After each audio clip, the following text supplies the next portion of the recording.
Tapi ini serem banget ya. 70% cowok di seluruh dunia berpotensi ngalami kebotakan rambut, Dok. Itu bener 70%. Cat rambut yang kayak gitu, atau pomade yang nggak dicuci, yang nggak dibersihin, itu juga mempercepat kerusakan dari akar rambut. Kalau misalnya genetik adalah faktor terbesar kebotakan pada pria, berarti itu adalah nasib. Nggak bisa dicegah. Ada dulu gitu kan ya, usia masih 25 ya kalau nggak salah, nggak mau ketemu atau bergaul sama teman-temannya karena dia ngerasa rambutnya botak, mundur gitu, receding. Akhirnya kita lakukanlah hair transplant. Dan itu orang tuanya bilang ke kita, anaknya sekarang udah kemana-mana nih gitu, udah bersosialisasinya udah kembali lagi gitu. Diambilnya dari rambut kita sendiri, Iya. bukan bulu dada, bukan bulu yang lain kan, Dok? Nah, bulu dada tuh bisa, Mas. Hah? Bulu dada untuk rambut? Untuk rambut. Serius? Serius. Tapi bentuknya kriwil-kriwil dong? Kriwil-kriwil. Sekarang $1 million question. Berapa biayanya hair transplant? Oke, untuk Dikai deh. Dikai ya. Untuk Dikai itu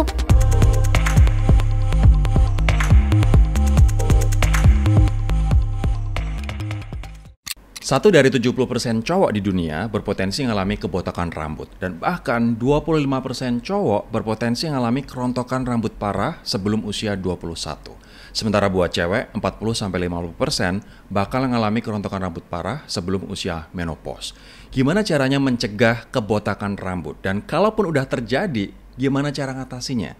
Kita akan ngebahasnya di Room for Improvement. Nah, kali ini kita akan ngobrol bareng Dr. Auda Rusdin M. Biomed dari KAI Klinik Jakarta. Dok, apa kabar? baik, Mas. Thank you banget udah, ini hari merah, tanggal merah, udah datang buat ngobrol dan juga buat sharing. Thank you so much waktunya. Thank you. Tapi ini serem banget ya. 70% cowok di seluruh dunia berpotensi ngalami kebotakan rambut, Dok. Itu bener 70%. Jadi kalau 70% kalau seandainya dia mempunyai potensi genetical. Oke. Gitu. Itu jadi chance dia untuk mengalami kebotakan jauh lebih besar. Oke. Gitu. Jadi yang 70% ini memang genetiknya dia adalah botak.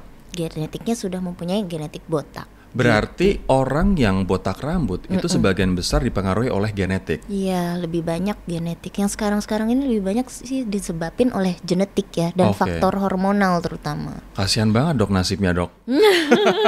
Ini kayak aku kemarin juga sebenarnya ngalami rambut Iya. mundur, bukan botak sih sebenarnya, tapi rambut mundur bentuk Yes, M. iya. Dan ini banyak banget temen-temenku, cowok-cowok di luar sana juga yang mengalami kebotakan either di area crown atau di M sini ya. Benar. Kalau perempuan, 40-50% ngalami kerontokan rambut parah. Ini penyebabnya apa? Nah, itu kalau multifaktorial kalau untuk perempuan. Bisa dari faktor hormonal, gaya hidup juga sama. Tapi paling sering adalah misalnya kayak penyakit kayak PCOS yang kayak gitu. Terus abis itu misal postpartum atau setelah melahirkan, itu kan karena ada perubahan hormon imbalance. Itu yang nyebabin terjadinya kerontokan. Jadi kalau cowok dia lebih ke genetik, ya kan? Kalau cewek dia lebih ke faktor hormonal. I see. Kalau misalnya kita coba breakdown deh, kalau buat cowok, Dok, tadi 70% orang berpotensi ngalami kebotakan di mungkin beda fase ya, satu cowok dengan cowok yang Iya, lain. benar. Tapi penyebab yang lain apa selain faktor genetik itu? Biasanya bisa lifestyle. Bisa karena misalnya lebih ke trauma karena kimia, misal pemakaian istilahnya kayak cat rambut yang kayak gitu, atau pomade yang nggak dicuci, yang nggak dibersihin, itu juga mempercepat kerusakan dari akar rambut.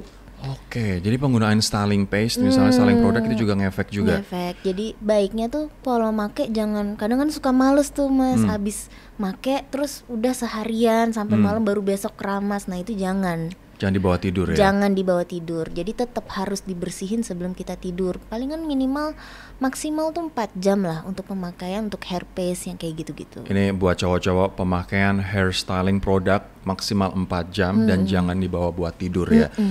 Tapi kayak misalnya keramas terlalu sering. Kan tiap hari kita pakai styling produk nih, khususnya buat cowok, Dok. Dan kita harus keramas setiap hari Iya. kan. Dengan keramas terlalu sering setiap hari, itu bikin rambut rontok juga nggak? Sebenarnya traumanya bisa dari misalnya terlalu keras. Keramasnya pertama itu kalau dari diri kita sendiri ya. Tapi kalau dari yang lain misal salah pemilihan shampoo. itu juga mempengaruhi. Makin banyak busa kita ngerasanya makin bersih. Betul. Padahal sabun itu tidak baik untuk saponifikasi ini, untuk di rambut tidak terlalu baik kalau terlalu banyak gitu. Justru malah yang busanya tinggi banyak belum tentu baik ya. Artinya kalau misalnya shampooan kita seharusnya berapa hari sekali? Kalau cewek yang saya dengar 1 minggu cukup 3 kali misalnya. Iya. Kalau cowok gimana dok? Kalau cowok, at least kalau kulit kepalanya udah berminyak ya itu harus dicuci gitu. Dan sedangkan produksi minyak atau keringet pada laki-laki kan sangat tinggi ya. Nah jadi better kalau memang cenderung keringetan atau yang berkeringat, yang berlebih, itu lebih sering untuk keramas setiap hari pun nggak apa-apa. Nggak apa-apa ya. Oke, asalkan shampoo-nya juga yang dipilih yang gentle. Ya, Oke. gitu. Kalau misalnya ini soal pria dulu ya dok. Kalau misalnya genetik adalah faktor terbesar kebutuhan pada pria, berarti itu adalah nasib. Nggak bisa dicegah. Dicegah kita bisa memperlambat, Mas. Oke. Memperlambat supaya hormonnya itu tidak, yang menyebabkan dia kebotakan kan hormon. Jadi kita balancing si hormonnya untuk memperlambat terjadinya kebotakan. Biarpun in the end mungkin akan mengalami receding juga atau penipisan dulu kayak gitu. Berarti ini hanya soal waktu ya. Iya. Nah, hormon yang menyebabkan kebotakan pria itu apa? Nah, itu bisa disebabkan oleh DHT. Hormon DHT. Hormon Singkatannya apa tuh dok? Dehidrotestosteron. Oke. Jadi karena dehidrotestosteron berarti sebenarnya dia adalah hormon seksual yang dihasilkan dari konversi si testosteron. Jadi kurang lebih dia emang mengatur untuk kayak seksual apa ya? Kayak misal suara, itu yang kayak gitu, bulu, rambut itu diatur oleh si dehidrotestosteron ini. Oke, tapi di sisi lain DHT menyebabkan rambut rontok. Iya. Botak. Nah, gitu. ketika tadi dibilang oleh dokter kita bisa memperlambat, apa yang dilakukan terhadap DHT ini? Nah, palingan kita blok gitu, memang dengan cara medisin atau dengan pakaian obat, memakai obat, misalnya kayak finasterid mungkin yang sering banyak dijual. Nah, itulah yang kadarnya sebenarnya istilahnya yang harus kita tahu lah dari dokter nih, minta resep nih. Nah, supaya apa? Supaya cocok nggak nih dengan kadar segini untuk menurunkan testosteron. Jadi finasterid ini adalah obat untuk memblok DHT itu, tapi tetap harus konsultasi dengan dokter ya untuk mendapatkannya ya. Oke, dengan DHT ini diblok oleh si obat namanya finasterid ini dok, DHT-nya jadi berhenti diproduksi atau gimana tuh? Nggak, jadi sebenarnya rambut kita nih mas, rambut pria nih terutama, front sampai crown dia itu sensitif terhadap DHT. Jadi cuman di front sampai crown, sedangkan di bagian samping dan bagian belakang itu resisten terhadap DHT. Oke. Jadi di akar rambutnya itu ada kayak penerima sinyalnya. Jadi ketika DHT atau testosteron hormon kita itu tinggi, nah larilah dia pertama nyerangnya ke rambut yang berikatan. Oh gitu. Apa yang menyebabkan DHT tinggi dok? Nah biasanya memang usia itu mempengaruhi juga tingginya dari hormon testosteron. Lifestyle, misalnya kayak paling sering nih ya mas ya, whey protein, bukannya aku nggak boleh whey protein, enggak. Ini aku minum gitu. whey protein tiap hari nih. Iya. Oke. Itu lifestyle nih. Itu menyebabkan naiknya DHT? Sebenarnya nggak secara langsung. Jadi karena kita pas lagi mas nih olahraga, otot break, ya kan, pecah muscle. Sebenarnya testosteron itu diperlukan udah langsung naik nih. Diperlukan untuk nge-healing si muscle. Oke. Nih dateng nih, tapi mas bantu dengan si whey protein, dengan si proteinnya yang asam amino, jadi kerjanya si testosteron jadi nggak ada nih, nganggur, dia, jadinya banyaklah di dalam tubuh, jadi bisa nyerang ke si rambut, diubah jadi DHT, nyerang rambut. Itu makanya rambut di sebelah belakang dan samping ini nggak pernah botak karena dia lebih resisten terhadap DHT ya. Oke. Berarti ketika misalnya cowok karena tingginya DHT tadi rambut udah rontok, bisa dibalikin gak sih dok? Nah, kalau masih rontok nih mas, masih ngerasa kayak wah misalnya 50 sampai 100 tapi punya faktor genetik. Berarti kita harus doing something nih. Pertama mesti ngelakuin, mungkinkah harus nurunin DHT ataukah harus pakai hair tonic. Doing something for your hair. Jadi itu masih bisa diperbaiki? Masih bisa diperbaiki gitu. Kalau rontok. Tapi kalau udah botak licin? Botak licin itu agak sulit Mas. Jadi itu istilahnya rambutnya udah terminal nih.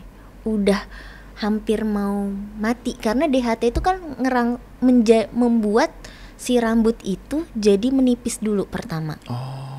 Jadi dia nggak langsung tiba-tiba langsung kecil. Langsung gundul gitu ya? Enggak. Jadi dia nipis dulu nih. Menipis dulu, miniatur dulu, baru dianya lama-lama kita diemin, lama-lama akan hilang. Gitu. Dan ketika udah botak licin itu jadi susah tuh untuk kembaliin. Susah, udah. Kalau itu memakai obat atau memakai treatment apapun, terus terang itu akan sulit. Tapi gitu. kalau ketika udah misalnya lagi fase penipisan, bisa dibantu dengan hair tonic? Bisa kita doing something. Minoxidil mungkin yang sering didengar minoxidil juga. Ya, semprot ya. Itu bisa ngebantu gitu. Oke. Jadi kalau misalnya ada penipisan rambut, beware bahwa itu masih bisa dibantu. Cuman kalau udah botak licin, nah itu susah banget. Gitu. Memperbaikinya. Gaya hidup Dok, kayak misalnya ngerokok, minum, kurang tidur, makanan yang terlalu manis, berlemak, ngefek nggak sih sejauh apa itu? Sebenarnya untuk tubuh dulu kan pasti akan, misalnya minuman manis, makanan manis itu buat tubuh pasti udah nggak bagus. Berarti oksidatif di badan tuh jadi makin tambah banyak nih. Berarti ya istilahnya itu juga nggak bagus buat badan pertama. Tapi kalau secara langsung nyerang rambut itu belum tentu. Paling sering kalau untuk yang nyebabin rambut itu misalnya kayak lebih malnutrisi yang lebih sering gitu kan, karena lebih bisa nyebabin rontok tuh karena misalnya bisa weight loss terlalu cepat, yang kayak gitu lebih sering Mas. Jadi diet berlebihan juga bahaya dong? Iya, diet berlebihan itu yang langsung turun gitu kan, yang nggak mau batasin kalorinya terlalu langsung 500 kalori tiba-tiba gitu, itu bisa nyebabin rontok gitu, kekaget lah si tubuh. Oke. Rokok?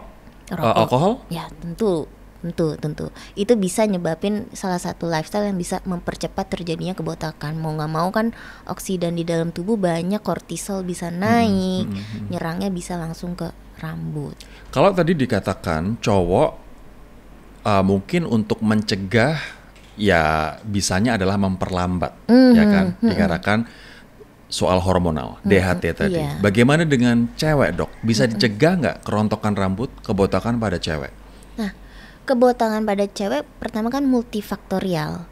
Nah, kalau disebabin misalnya biasanya kalau perempuan itu kan datang bulan ya Mas ya.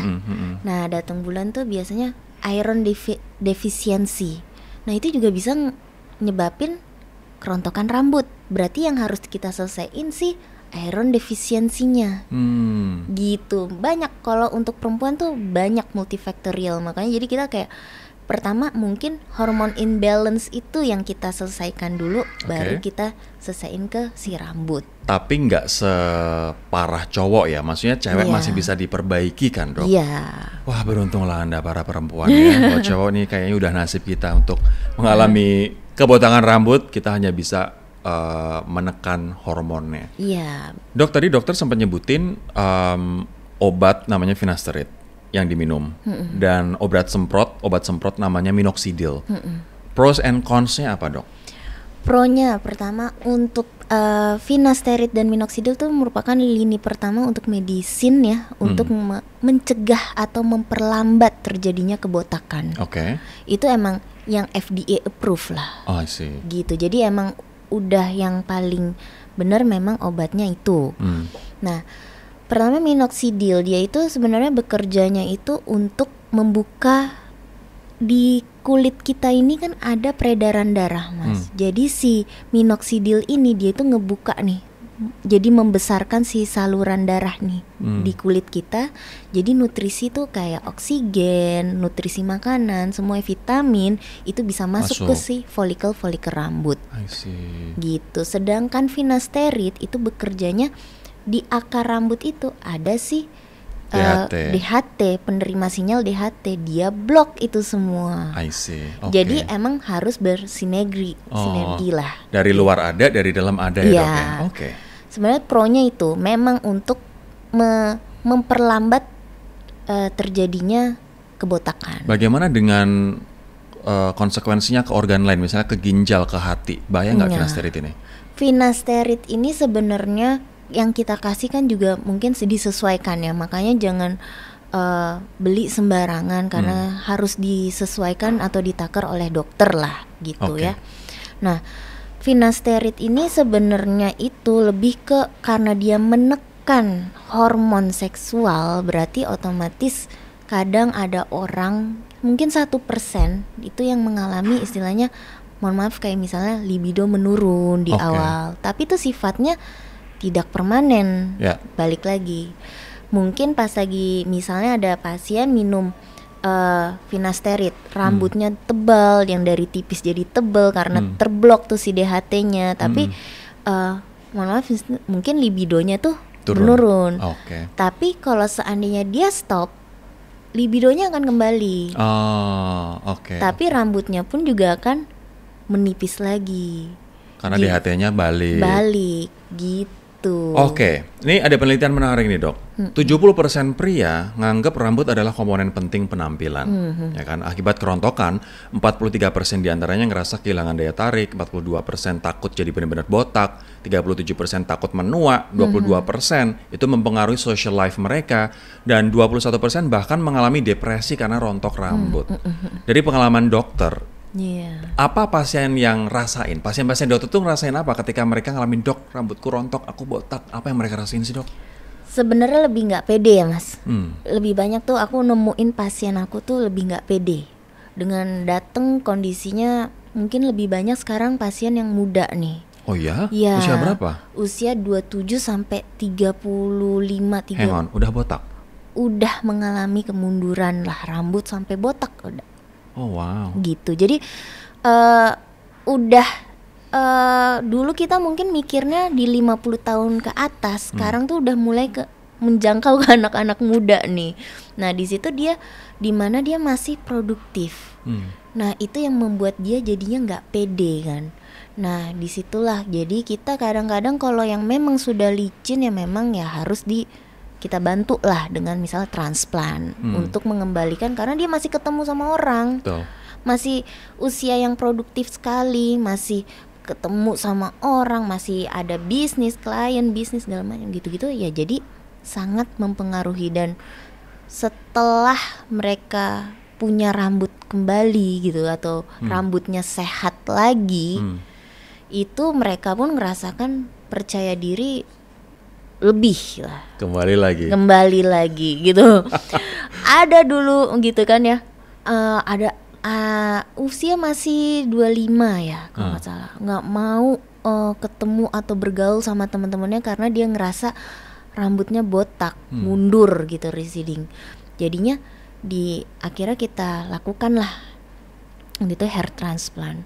Dan itu orang tuanya bilang ke kita, anaknya sekarang udah kemana-mana nih gitu, udah bersosialisasinya udah kembali lagi gitu, pede gitu. Ternyata udah mengembalikan kepercayaan diri ya, Dok, dengan punya rambut ya. Berarti benar tuh Mas, yang pepatah zaman dulu mah, kota kita tuh rambut gitu loh. Itu bener. Dan gak cuma buat cewek, bahkan cowok pun juga mengalami hal yang sama ketika rambutnya bermasalah ya. Iya. Oke, sekarang aku akan ngebahas soal tindakan, Dok.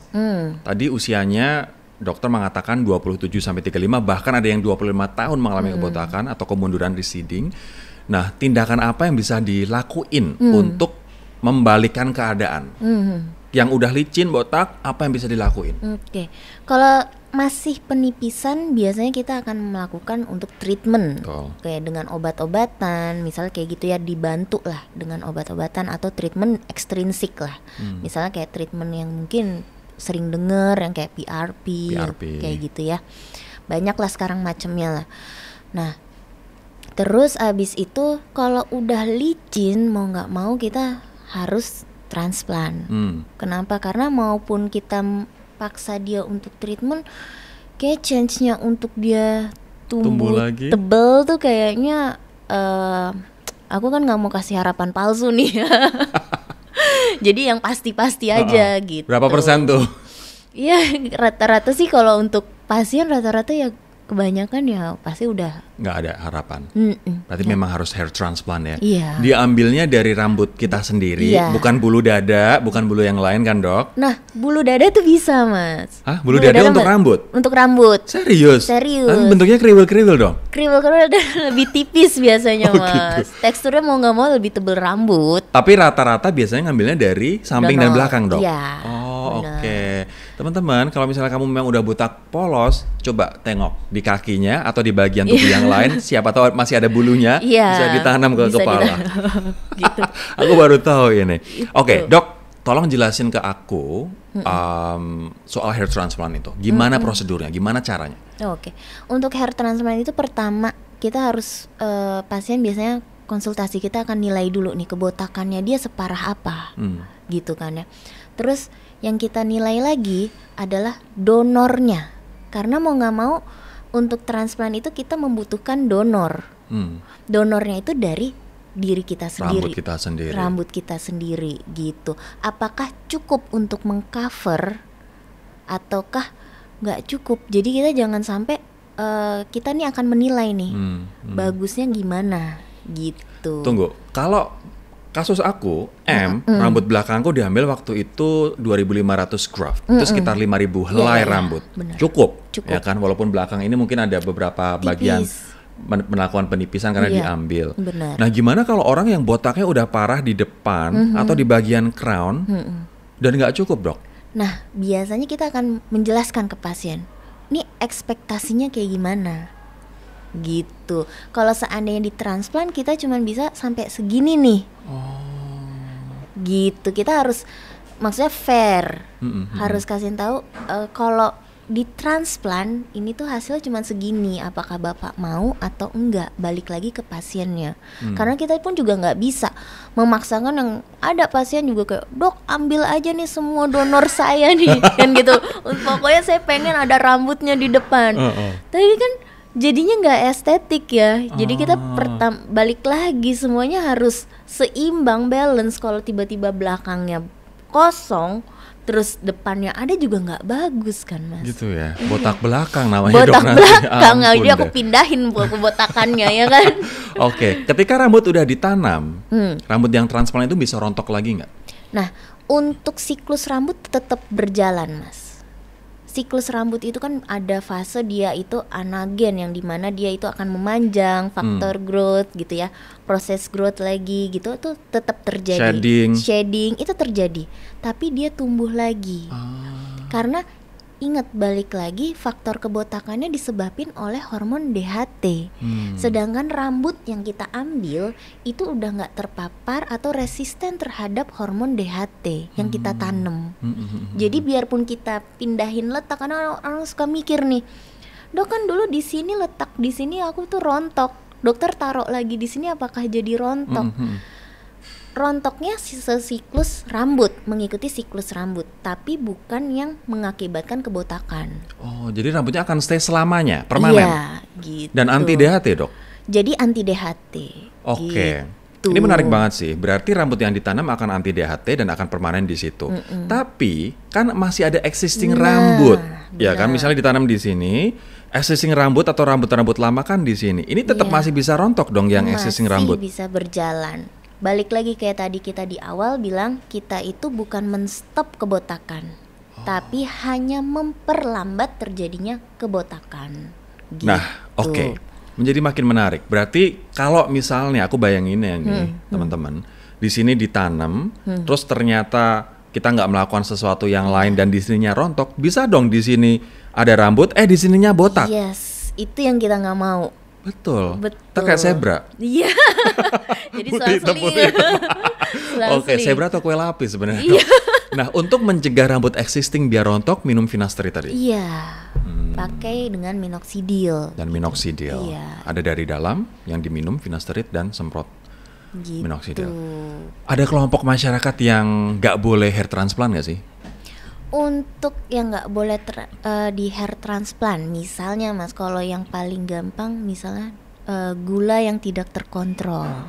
Oh, Karena diabetes. diabetes yang tidak terkontrol nih, kalau diabetes yang terkontrol masih bisa. Oke. Tapi yang tidak terkontrol, kenapa? Karena kan dia itu untuk pengeringan luka sangat sulit ya kalau untuk diabetes. Jadi sedangkan untuk pengerjaan hair transplant tuh ada misal 2.500 graft, berarti ada 2.500 perlukaan Iya. gitu. Jadi tuh kita nggak akan menyarankan. Ini bahaya sih kalau Iya. diabetes terkontrol ya dok ya. Nah. Oke. Dok tadi dikatain harvestnya ngambil donor rambutnya adalah dari samping sama belakang. Nah ketika misalnya botaknya udah luas nih, udah crown sama depan gitu, dia sebenarnya bisa dipanen berapa kali untuk bisa nutup bagian yang botak? Oke. Pertama kita pun juga akan memikirkan distribusi pas lagi kita penanaman, Mas. Jadi nggak mungkin kalau misalnya Mas misalnya ada yang botaknya luas nih, terus kita nanamnya rapet cuma di depan, ya kan nggak lucu kan? Nggak mungkin deh, itu jambul nanti jadi, dok. Jambul kan. Nah, pendistribusian itu juga mempengaruhi, Mas. Oke. Nah itu yang mungkin istilahnya ya itu tiap dokter beda-beda pendistribusiannya gitu. Berarti kalau misalnya botaknya udah luas, bisa jadi nggak akan mungkin bisa rapat lagi dong, karena jumlah donornya terbatas. Iya, donor terbatas, makanya mungkin kerapatannya nggak kita kejar, tapi covering yang kita kejar. Oke. Gitu. Sekarang $1 million question. Berapa biayanya hair transplant? Oke, untuk Dikai deh. Dikai ya. Untuk Dikai itu kita itu mungkin itu sekitar 30 juta starting ya. Startingnya 30 juta. Oke. Starting 30 juta. Berarti tergantung keparahan kebotakannya ya dok. Iya. 30 juta itu mungkin untuk bentuk M atau misalnya di crown sini gitu. Bentuk pertama receding hairline ya bentuk M lah, itu bisa di starting di 30 juta. Oke. Gitu. Aku juga pernah lihat bahwa hair transplant sekarang kan metodenya harus dibotak dulu, dicukur dulu gitu. Tapi aku pernah lihat di Kai juga sih sebenarnya ada penanaman rambut yang dia udah langsung panjang. Iya. Itu bisa. Itu bisa. Jadi itu yang membedakan adalah alatnya, Mas. Gitu. Jadi memang alatnya khusus untuk mengambil rambutnya secara panjang tanpa harus dipotong. Harus dipotong pendek terlebih dahulu. Kadang kan ada orang yang gak mau kelihatan karena besoknya mesti perjalanan bisnis atau segala macam, tapi gak mau kelihatan sama orang. Nah itu pasti akan memilihnya yang tekniknya seperti itu. Teknik nanam panjang ya. Oke, sekarang aku pengen tanya soal siklusnya dok. Apa yang terjadi setelah kita hair transplant? Misalnya nih kita udah hair transplant, pengerjaan pada waktu itu aku pengerjaan sekitar berapa ya dok? 12 jam? Enggak deh kayaknya. Nggak nyampe ya, 8? Kayaknya pulang kemarin jam 4 deh, kalau nggak salah Mas. Maghrib sih. Maghrib ya. Tapi kita mulai jam 10 ya, berarti sekitar 7-8 jam ya. Belum termasuk istirahatnya ya kan. Setelah kita hair transplant, apa yang terjadi? Then what? Besoknya, lusanya? Pertama pasti kan ada perlukaan, itu yang mesti dijaga sama pasien nih. Jangan sampai dipegang, jangan sampai digaruk. Iseng deh paling sering deh. Biasanya kita iseng nih pengen, ini apa nih gitu ya di rambut nih. Nah kenapa kita minta supaya nggak dipegang? Pertama supaya nggak terjadi infeksi.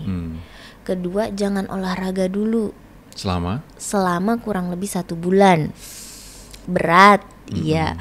Olahraga tuh udah boleh minimal tuh hari ke-10 tuh udah boleh lah yang nggak terlalu berkeringat banget lah, supaya juga fit lah, kan sebulan gak olahraga juga nggak bagus ya gitu. Mulailah yang pelan-pelan dulu, jangan yang langsung ekstrim gitu ya. Nah itu supaya apa? Balik lagi semuanya itu kita minta supaya untuk mencegah terjadinya infeksi. Karena kalau infeksi cenderung gagal tumbuh, Mas. Gitu. Oke, berarti begitu setelah ditanam, at least kalau aku dulu 10 hari tuh bener-bener yang masa-masa kritis nih dok, gak boleh olahraga, harus bener-bener tidur cukup, terus nanti obat biusnya juga akan turun kan, jadi makanya agak sedikit bengkak di sini kan obat bius. Tapi setelah hari ke-10 tuh bagus tuh, karena scapsnya atau koreng-korengnya udah mulai copot kan. Nah koreng-korengnya udah copot, rambutnya udah bagus. Tapi setelah itu rontok, akan mengalami fase rontok. Di minggu keberapa tuh? Minggu ke-3 setelah transplant, 3 ke 4 itu kita mulai fase rontok. Itu yang ngikutin siklus rambut, Mas. Gitu. gitu. Itu dia akan mengalami fase rontok dulu nih. Jadi dia di tempat yang baru, tiba-tiba dia mesti tumbuh, tapi akan ada fase shock loss dulu. Patah lah itu semua. Berapa lama? Kurang lebih 3-4 bulan. Wow. Ya, jadi kayak udah bagus ya Udah kata Mas bagus, ya, terus udah hilang. bagus terus hilang. Itu emang terjadi gitu, dan itu emang proses yang normal. Itu normal banget ya. Normal Jadi setelah minggu ketiga rontok dulu selama 3-4 bulan, nanti tumbuh lagi. Tumbuh lagi. Yang permanen. Yang permanen. Selama 3-4 bulan rontok itu apa yang bisa kita lakukan untuk biar akarnya sehat? Biasanya kita minta untuk pasien menutrisi. I see. Ya, bisa misalnya treatment misal dengan PRP kayak gitu. Itu kan intinya cuman untuk memberi nutrisi nih ke si rambut folikel yang baru nih gitu. Palingan itu aja sih, Mas. Oke, buat yang belum tahu PRP, platelet rich plasma, itu berarti darah kita diambil, terus diambil plasmanya yang berwarna kuning dari darah, dan itu yang dimasukkan ke dalam ini ya, kulit kepala ya. Oke. Tadi udah dijelaskan bahwa rambut yang udah ditanam nggak akan rontok lagi ya, Dok. Tapi kita perlu menjaga juga existing yang perlu Bener. rambut lain yang masih bersisa di atas kepala kita. Nah, kalau misalnya kebotakannya parah, Dok, bisakah kita hair transplant 2-3 kali misalnya?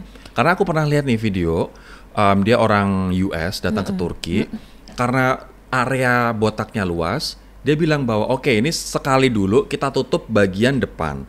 Tahun depan, setahun kemudian, mesti balik lagi untuk tutup bagian tengah. Itu memang kayak begitu prosedurnya? Bisa kayak begitu, bisa. Jadi tergantung lagi tiap orang kepalanya, luasan kepalanya beda, luasan area donornya beda nih. Nah, kalau sampai 2 kali gitu bisa, Mas. Terus terang bisa. Selama bagian donornya masih ada. Jadi kita semua tergantung dari donornya. Kadang kalau di kita kalau udah mengalami kebotakan yang sangat luas, kalau untuk orang Indonesia yang setahu saya ya, itu daerah donornya sisanya dikit sekali ya, gitu. Jadi yang kita ambil pun juga udah maksimum untuk menutupinya. Tapi balik lagi, kalau si pasiennya masih mau, dok mau diambil lagi, mungkin nggak sebanyak yang pertama. Tapi bisa diambil lagi, masih bisa. Jadi selama donornya masih sehat, it's okay tuh. Tapi nggak bisa kalau donornya kemudian kita babat habis ya, nanti botaknya pindah ke belakang ya, Dok? Botaknya pindah ke belakang. Oke, berarti sekarang kalau hair transplant nggak perlu jauh-jauh ke Turki, di Jakarta udah ada? Jakarta juga udah ada gitu. Kualitasnya gimana, Dok, jika dibandingkan sama yang Turki? Kurang lebih karena ini proses medis ya, Mas, jadi hampir sama. Semuanya sama. Cuman yang di kita itu kan memang pure semuanya dilakukan oleh dokter, gitu. Jadi nggak ada dari technician atau yang lain itu, maksudnya nggak ngelakuin lah, gitu. Jadi bukan yang mengerjakan, bukan tukang, kayak ada tukang gigi ya, Dok. Iya, bener. Yang ngerjain semuanya dokter. Iya. Oke. Mungkin ini pertanyaan terakhirku aja. Jadi ketika sudah kita hair transplant, tadi ada fase 3-4 bulan untuk shedding atau rontok. Nanti hasil maksimal itu setelah berapa lama, Dok? Nah, biasanya kita tunggu sampai 12 bulan, Mas. Jadi kadang-kadang ada yang baru tumbuhnya tuh lambat. But it's okay, kita tunggu. Maksimal tuh sampai 12 bulan.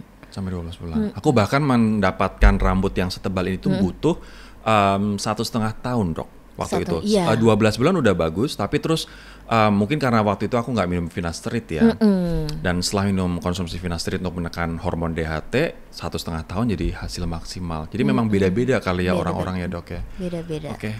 Dokter Rauda, thank you banget. Sama-sama. Thank you, Dok.